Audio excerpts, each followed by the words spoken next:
கடவுளின் அன்பும் அமைதியும் கிறிஸ்துவின் அருளும் தூயாவின் நட்புறவும் உங்கள் அனைவரோடும் இருப்பதாக.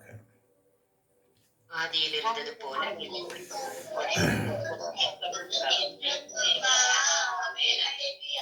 ஆதியில் இருந்தது போல, தொடக்கத்தில் இருந்தது போல, தொடக்கத்தில் இருந்தது போல, இப்பொழுதும் எப்பொழுதும் என்றென்றும் இருப்பதாக. அல்லேலூயா. அப்ப தொடக்கத்தில் என்ன இருந்தது? தொடக்க நூல் 1:2 வசனங்கள். தொடக்கத்தில் என்ன இருந்தது? தொடக்கத்தில் கடவுள் விண்ணுலகையும் மண்ணுலகையும் படைத்த பொழுது மண்ணுலகு உருவமற்று வெறுமையாக இருந்தது. ஆழத்தின் மீது இருள் பரவி இருந்தது. நீர்த்திரளின் மேல் கடவுளின் ஆவி அசைந்தாடி கொண்டிருந்தது. ஆமென். ஆமென். ஆமென். அப்போ ஆண்டவருடைய திருவாக்கு, ஆண்டவருடைய வார்த்தை எப்படிப்பட்டது? உயிரளிக்க வல்லது. ஆமென். தம்முடைய ஒரே சொல்லால் அவர் உலகை படைத்தார். ஆமென். வாய்களை திறந்து சத்தமாய் தம்முடைய ஒரே சொல்லால் அவர் உலகை படைத்தார், அதை பாதுகாத்து பராமரிக்கிறார். ஆமென். அதற்கு மீட்பு அளிக்கிறார். அந்த வார்த்தை தான் மனுவுரு எடுத்து நம்மோடு வந்து இறங்கியது. அல்லேலூயா. அதுதான் யோவான் நற்செய்தி 1ஆம் அதிகாரம் 14ஆம் வசனம்.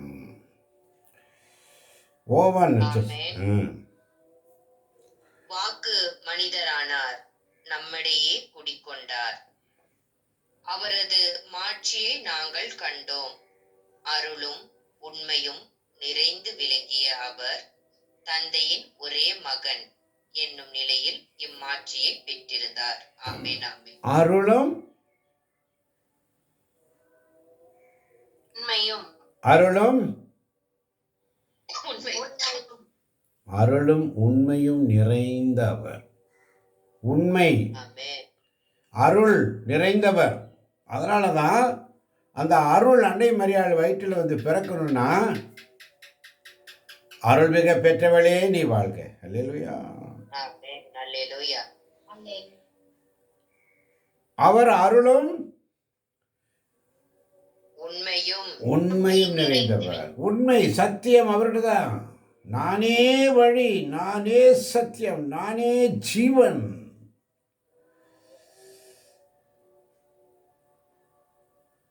ஆண்டவர் சமூகத்தில் வந்திருக்கின்ற அருமை தேவ பிள்ளைகளே, ஆண்டோடைய வார்த்தை பாருங்க எப்படி இருக்குது. தொடக்க நூல் 1:1 பார்க்கிறோம். வெறுமையாய் இருந்தது,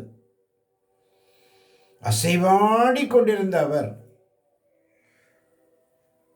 ஒரே மகன் என்ற வடிவிலே இந்த உலகத்திற்கு நமக்காக வந்தார். உலகை படைத்தவர் மீட்பளிப்பதற்காக நமக்கு இறங்கினார்.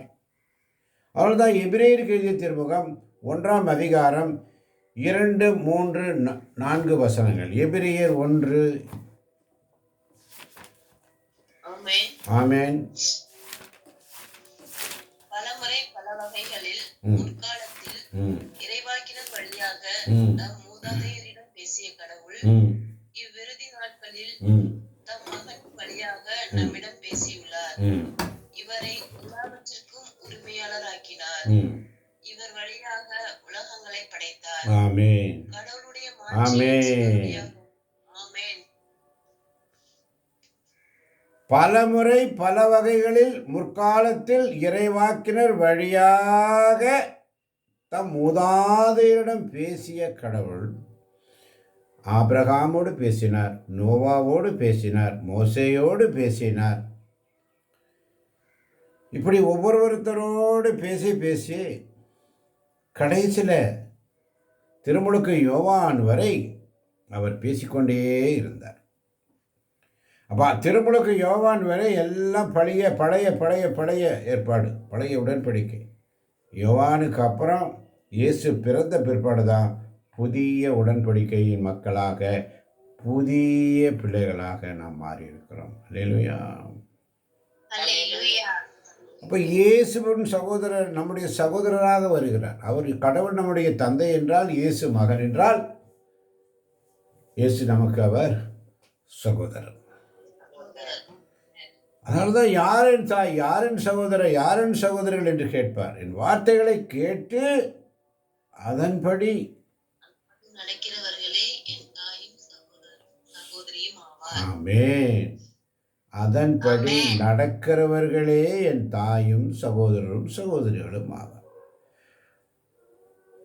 அப்போ அருளும் உண்மையும் கொண்ட இயேசு இந்த உலகத்திற்கு வந்தார் என்று சொன்னால், அந்த அருள் எங்கே வந்து இறங்குச்சோ, அதனால தான் அது பிறக்கிறதுக்கு முன்பதாகவே வானதூதர் இயேசுனுடைய வயிற்றில் வரப்போகிறார் என்பதற்காக, அந்த அருளும் உண்மையும் உள்ள தேவன் வருகிறார் என்பதற்காகத்தான் அருள்மிக பெற்றவளே நீ வாழ்க என்று சொல்லப்பட்டது.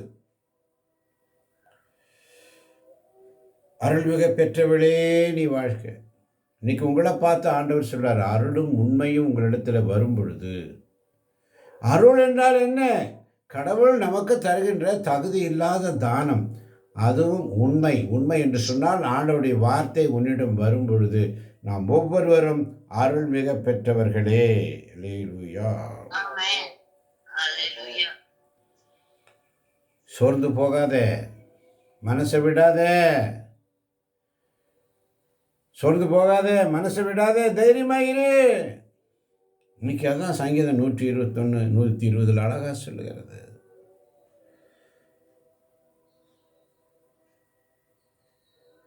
மூன்றாம் வசனம் எபிரேயர் 1:3 சொல்லுகிறது, கடவுளுடைய மாட்சிமையின் சுடரொளியாகவும் அவருடைய இயல்பின் அச்சுப்பதிவாகவும் விளங்கும் இவர். ஆமென்.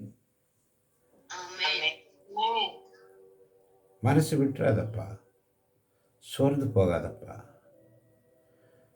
சோர்ந்து போகாதப்பா. பிரசவ வேதனை தான்ப்பா.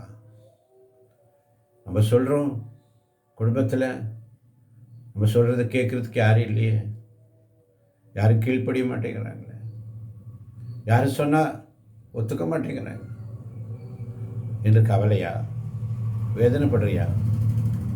கவலைப்படாத, ஆண்டவர் உன்னோடு இருக்கிறார். நீ அருள்மிக பெற்றவள், நீ அருள்மிக பெற்றவன். உண்மை வார்த்தை உன்னிடத்தில் இருக்கிறது, உன் வாயில் உள்ளது, உன் இதயத்தில் உள்ளது, உன் அருகாமையில் உள்ளது. அந்த வாக்கு மனிதரானார். கடவுளுடைய மாட்சியின் சுடரொளியாக, நானே ஒளி, மாட்சியின் சுடரொளியாக, அவருடைய இயல்பின் அச்சு பதிவு அப்படியே டிட்டோ. தெய்வம் நம்முடைய கடவுள் அப்படியே டிட்டோ இயேசு பிரதிபலிக்கிறார்.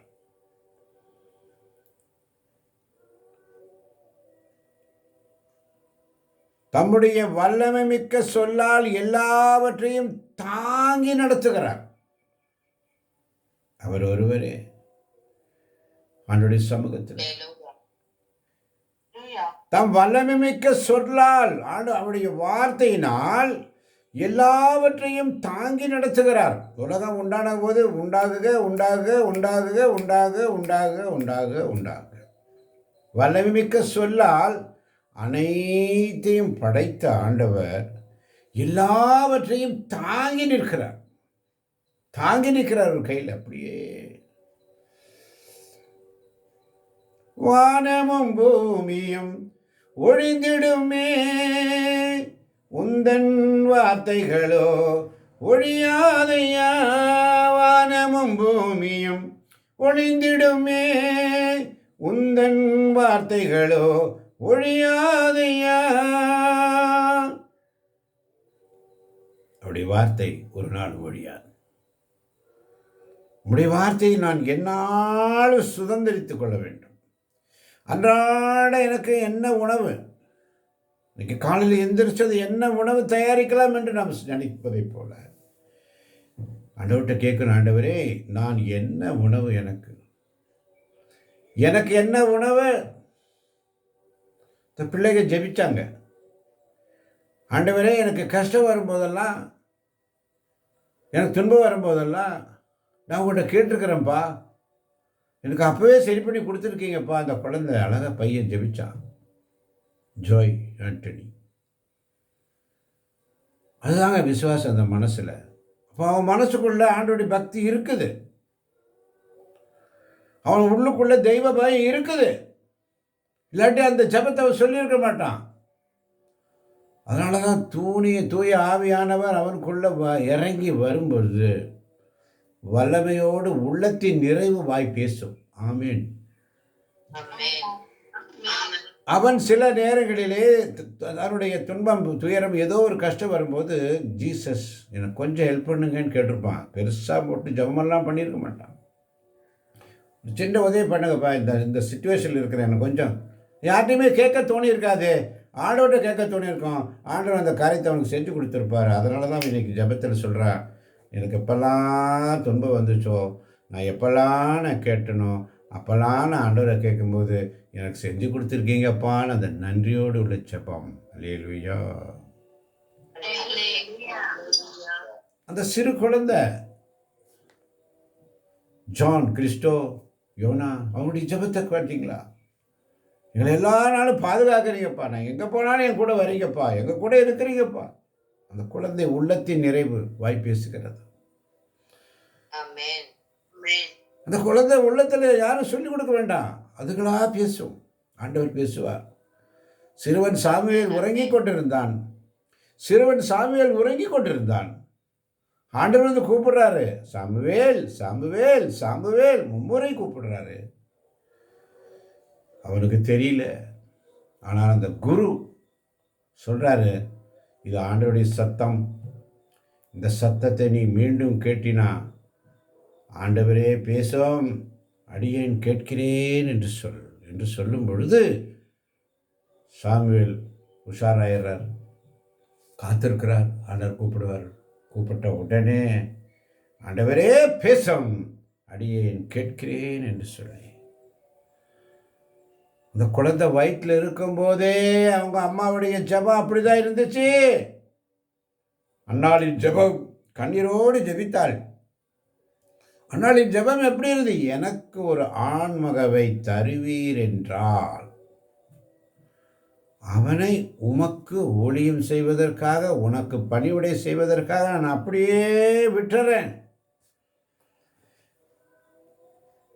ஒரே குழந்தை கொடுத்தா போதும், நான் கொடுத்துட்றேன். அதுக்கப்புறம் அந்த அம்மாவுக்கு எவ்வளவு குழந்தைகள் பிறந்தது. அந்த முதல் கனி ஆண்டவருக்கு கொடுங்க. முதல் பையனை ஆண்டவருக்கு ஒப்பு கொடுங்க. ஆண்டவர் உயர்த்துவார். பிள்ளைகள் ஆண்டவருக்கு கொடுங்க. ஆண்டவருக்கு ஊழியம் சேர்த்து கொடுங்க. ஊழியம் சேர்த்து கொடுங்க. தேவஜனமே, ஊழியம் என்று சொன்னால் இப்பத்திலிருந்தே ஊழியத்தை ஸ்டார்ட் பண்ணும். சிறுவன் சாமுவேல் தன்னுடைய கொஞ்சம் அறிவு வந்த பிற்பாடு உடனே ஆண்டவர் ஊழியத்துக்கு வந்துட்டான். இறைவாக்கினனாக தாவீதை திருப்பொழிவு செய்வதற்குண்டான பாக்கியத்தை பெற்றார். அப்ப சின்ன வயசிலே தாய் வயிற்றில் உருவாக முன்பதாகவே அந்த தாய் ஜெபித்த ஜெபம் சிறுவன் சாமுவேலை இறைவாக்கினனாக உயர்த்தியது. அப்ப தாயின் வயிற்றில் இருக்கும் பொழுதே தாய்மார்கள் ஜெபிக்கணும். அப்ப ஜெபிக்க மறந்திருக்கலாம். துன்பம் வந்திருக்கும் போது மறந்திருக்கலாம். துயரங்கள் மத்தியிலே இருந்திருக்கலாம். இப்பொழுதாவது உங்கள் பிள்ளைகளுக்காக ஜெபிங்க. இயேசு கல்வாரி மலையிலே போய்கொண்டிருக்கும் போது, ஏமா அழுகிறீங்க? எல்லாரும் கதறி புலம்புறாங்க. ஏமா அழுகிறீங்க? ஏமா அழுகிறீங்க? எனக்காக அழாதீங்கம்மா, உங்களுக்காகவும் உங்கள் பிள்ளைகளுக்காகவும் அழுங்கம்மான்னு சொல்லுவேன். ஆமான் பார்த்தவர்களே, அதனால தான் இன்னைக்கு சங்கீதம் 120, 121 ரொம்ப அழகாக சொல்லுது. 121 சொல்லுகிறது, நான்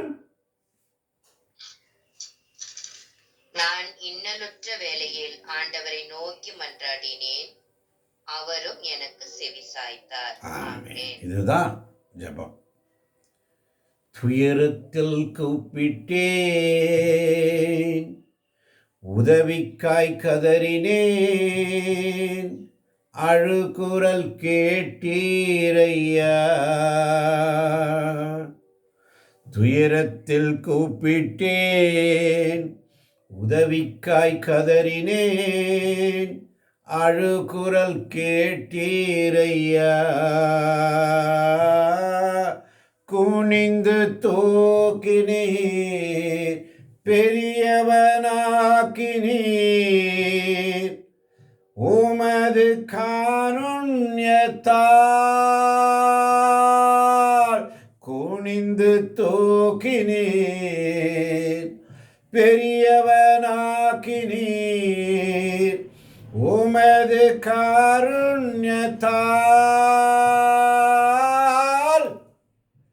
குனிந்து தூக்கினீரே, பெரியவனாக்கினீரே,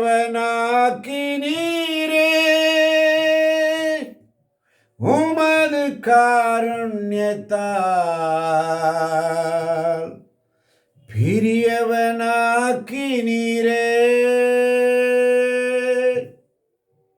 சிறு பிள்ளையாய் இருக்கும் பொழுது கவலையோடு இருந்தாயா?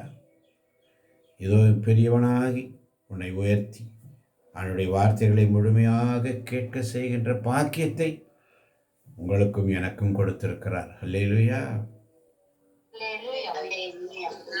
இந்த காலை பொழுதிலே நான் இந்த இடத்துல வந்து உட்கார்ந்ததும் என்னால் இறைவார்த்தையை சொல்லக்கூடிய பலன் இல்லை.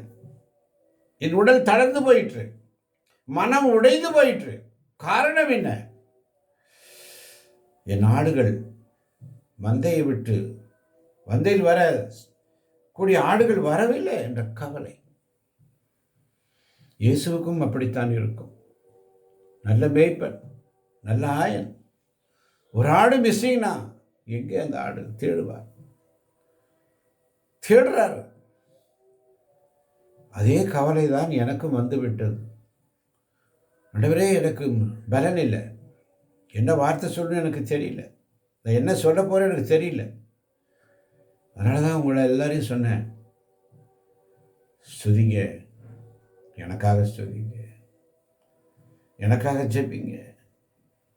சில நேரத்தில் வந்து உட்காரும் பொழுது அவனுடைய வார்த்தையை எடுத்து சொல்கிறதுக்கு பலம் இருக்காது, அந்த ஹோலி ஸ்பிரிட்டுடைய பவர் வராது. அப்புறம் அதை கேட்டு வாங்கணும். துயரத்தில் கூப்பிட்டேன், உதவிக்காய் கதறினேன், அழுகுரல் கேட்டீரையா. அதில் அந்த குட்டி பசங்க ஜெபிச்சது என் காதுக்கு அப்படியே விழுந்த. சில பேர்லாம் ஜெபிக்கலை, சில பசங்கள்லாம் வாய் திறக்கலை. ஆனால் எனக்காக அந்த 2 பசங்க ஜெபிச்சது அந்த காதல் அப்படியே கணீர் கணீர் கணீர் வந்து, ஸ்தோத்திராண்டவரே, ஸ்தோத்திராண்டவரே, நன்றி ஆண்டு. அது போதும். அந்த வல்லமை மிக்க ஜெபம் என்னையும் உயர்த்தியது. அல்லேலூயா. அந்த வல்லமை மிக்க அந்த பவர் அங்கிருந்து எனக்கு வருது. நான் ரீசார்ஜ் ஆகிட்டேன். ஆமென்.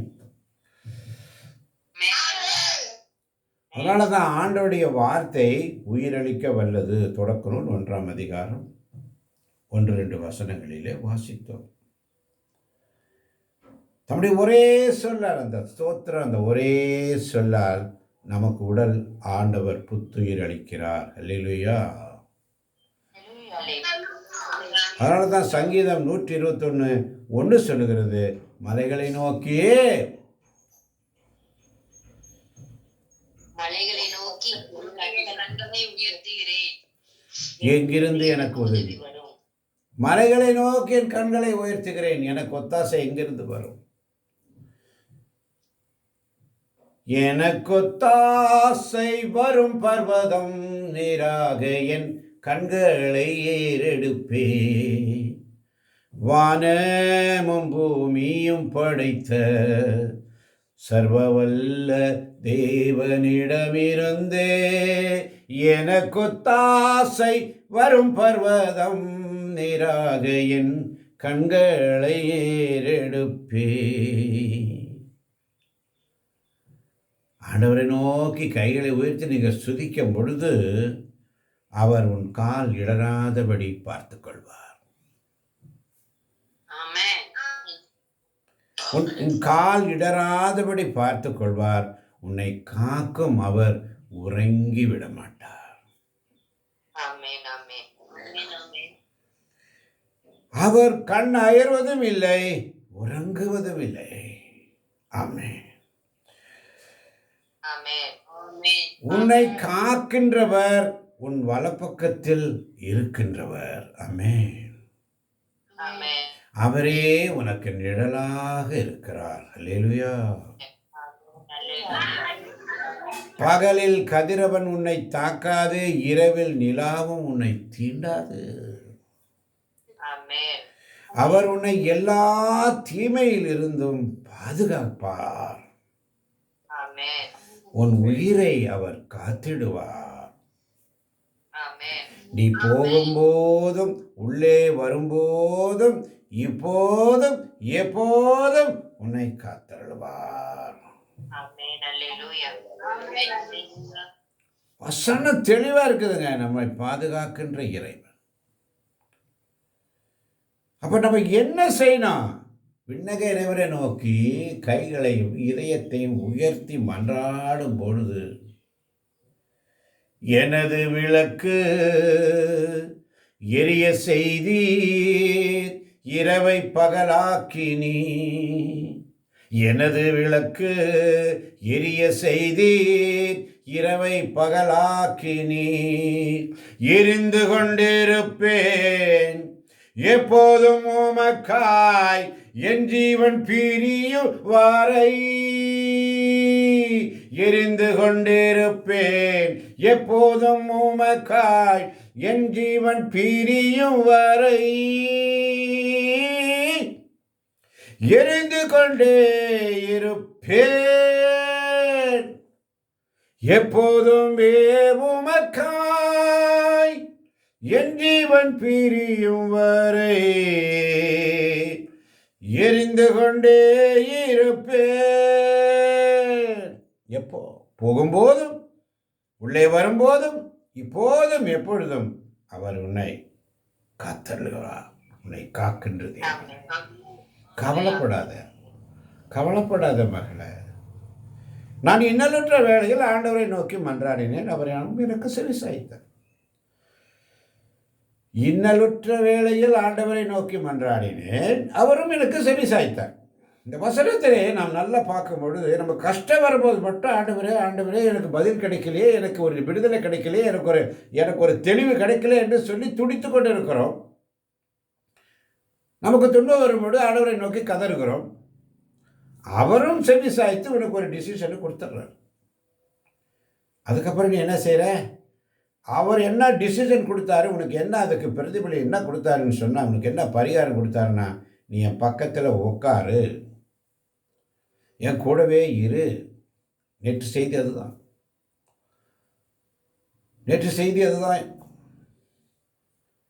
உட்காரு.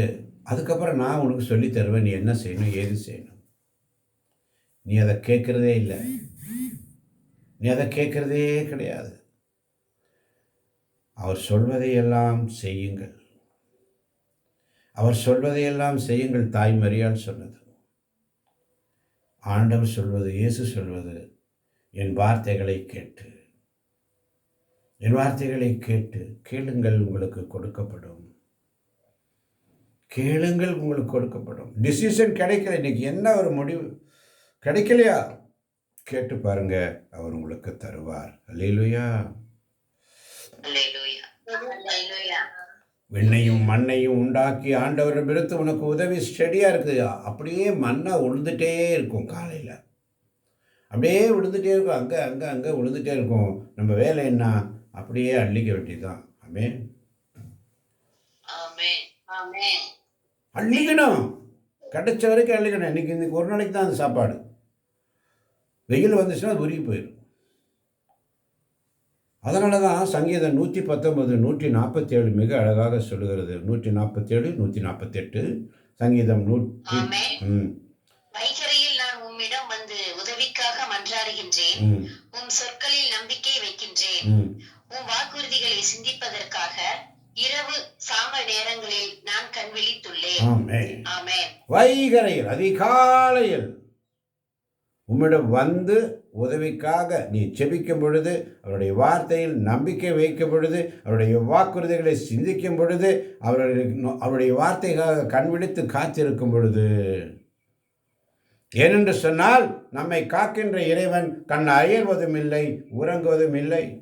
உன்னை காக்கும் இறைவன் உறங்கிவிட மாட்டார். உன் கால் இடராதபடி அவர் பார்த்து கொள்வார். உன்னை காக்கும் அவர் ஒவ்வொரு நாளும் உனக்கு உதவியை தருகிறவர். ஆண்டவர் உன்னை எல்லா தீமையிலிருந்தும் பாதுகாப்பார். அவர் உன் உயிரை காத்திடுவார். நீ போகும்போதும் உள்ளே வரும் பொழுதும் இப்போதும் எப்போதும் ஆண்டவர் உன்னை காத்தருள்வார் என்ற சிந்தனையோடு இதை கேட்கப் போகின்ற ஒவ்வொரு பிள்ளைகளையும் இயேசுவின் நாமத்தில் பிதாவே, இந்த சங்கீதம் 120, 121 வழியாக பல காரியங்களை சிந்திக்க வைத்திரே உமக்கு ஸ்தோத்திரம். ஒவ்வொரு பிள்ளைகளையும் நிறைவாய் நீ ஆசீர்வதிக்கப் போவதற்காய் நன்றி. இயேசுவே உமக்கு நன்றி, இயேசுவே உமக்கு புகழ், இயேசுவே உமக்கு ஆராதனை. ஹல்லேலூயா, ஹல்லேலூயா, ஹல்லேலூயா.